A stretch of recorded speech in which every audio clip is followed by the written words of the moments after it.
ইসলামী দলগুলোর রাজনীতি নিয়ে অজ্ঞতার কারণেই বিএনপি মহাসচিব দক্ষিণপন্থীদের উত্থান নিয়ে উদ্বেগ প্রকাশ করেছেন।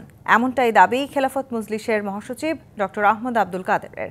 শনিবার রাজধানীর ইঞ্জিনিয়ার্স ইনস্টিটিউশনে এক সংবাদ সম্মেলনে তিনি এসব কথা বলেন। এ সময় ৩০০ আসনে প্রতিদ্বন্দ্বিতার সিদ্ধান্তের কথা জানিয়ে প্রাথমিকভাবে ১০০ আসনে মনোনয়ন ঘোষণাও করে দলটি। তবে ঐক্যের ভিত্তিতে ইসলামী দলগুলো থেকে এক আসনে একজন প্রার্থী রাখার কথাও জানান তিনি।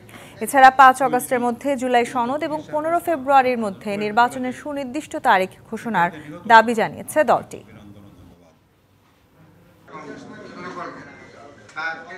ফখরুল সাহেবের তো আমি সমালোচনা করার দরকার না, কেন উনি এটা দায়িত্বহীন কথা না বললে পারতেন, দেশের জন্য ভালো হতো এটা আর কি।